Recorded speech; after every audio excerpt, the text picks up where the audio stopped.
Bismillahirrohmanirrohim. Assalamualaikum warahmatullahi wabarakatuh. Tetap dengan protokol kesehatan ya. Pada kali ini kita akan membahas reproduksi vegetatif pada tumbuhan. Bersama saya Ratna Dewi dari SMP 1 Sumber. Ingat ya, reproduksi vegetatif yang dibahas adalah reproduksi vegetatif pada tumbuhan Angiospermae. Sebelumnya, kita harus tahu apa itu reproduksi. Reproduksi artinya memperbanyak diri atau dalam bahasa keseharian disebut dengan menghasilkan keturunan. Sedangkan reproduksi vegetatif atau reproduksi aseksual adalah cara menghasilkan keturunan tanpa melakukan fertilisasi atau perkawinan. Jadi hanya melibatkan satu induk saja, dengan sifat anak yang dihasilkan sama dengan induknya. Beberapa tumbuhan berkembang biak vegetatif tanpa bantuan manusia atau disebut sebagai reproduksi vegetatif alami. Mari kita cermati tumbuhan apa saja yang berkembang biak tanpa bantuan manusia. Yang pertama adalah rizoma. Rimpang atau rizoma adalah batang beserta daunnya berada di dalam tanah. Tumbuhan jahe adalah salah satu contoh tumbuhan yang berkembang biak dengan rizoma. Contoh lainnya adalah lengkuas dan kunyit. Kedua, stolon. Stolon adalah batang yang menjalar di atas tanah. Contoh stroberi. Jika batang berkuncup menyentuh tanah, maka akan tumbuh menjadi tumbuhan baru. Atau dapat juga dibantu oleh manusia, seperti terlihat pada tayangan. Tumbuhan lain yang berkembang biak dengan stolon, misalnya teki dan pegagan atau antanan. Bawang berkembang biak dengan umbi lapis, ditandai dengan adanya siung atau anak umbi lapis yang akan menjadi individu baru. Contoh tumbuhan lain yang berkembang biak dengan umbi lapis adalah bakung dan tulip. Keempat adalah umbi batang. Ketika kalian melihat kentang, terdapat banyak mata tunas. Jika salah satu mata tunas kita tanam, akan tumbuh menjadi individu baru. Begitupun dengan umbi jalar.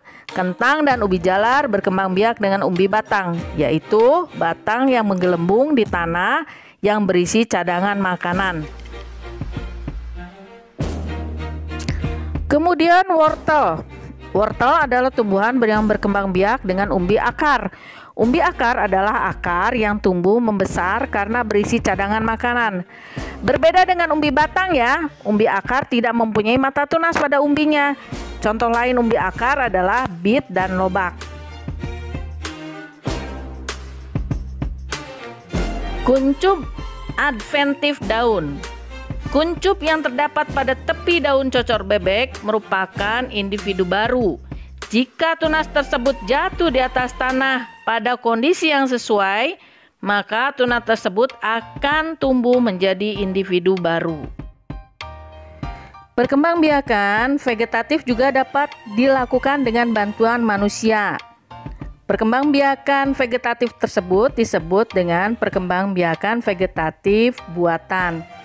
Pernahkah kalian melihat pohon jeruk atau mangga berbatang pendek tetapi berbuah lebat dan manis? Apakah jeruk tersebut ada secara alami di alam atau merupakan rekayasa dari manusia? Marilah kita cermati lebih lanjut. 1. Mencangkok. Mencangkok diawali dengan menguliti dan membersihkan kulit pohon. Kemudian dibalut tanah dan dibungkus dengan sabut atau plastik. Tumbuhan yang dihasilkan dari cangkok biasanya tidak terlalu tinggi dan cepat berbuah. Namun sayangnya akarnya tidak kuat. Cangkok dapat dilakukan pada tumbuhan berkayu seperti mangga, belimbing, atau pohon berkayu lainnya. Perkembangbiakan vegetatif buatan lainnya adalah dengan stek. Mawar berkembang biak dengan cara stek batang, yaitu memotong bagian batang tanaman untuk ditanam dan kemudian menghasilkan individu baru. Petani menggunakan teknik stek untuk menanam tebu. Begitupun dengan daun mint dan teh, menggunakan teknik stek pucuk daun untuk memperbanyaknya. Vegetatif buatan yang ketiga adalah menyambung atau mengenten. Menyambung adalah cara perkembangbiakan dengan cara menyambung batang tanaman dengan batang tanaman yang sejenis tetapi berbeda sifatnya.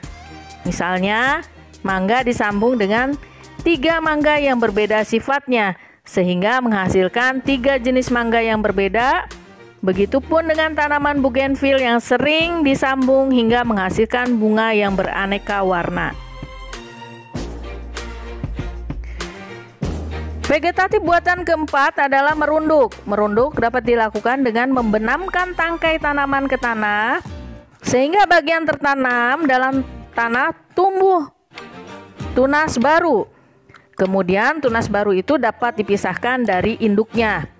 Merunduk dapat dilakukan pada tanaman yang memiliki cabang batang yang panjang dan lentur, misalnya bunga alamanda, melati, dan sirih.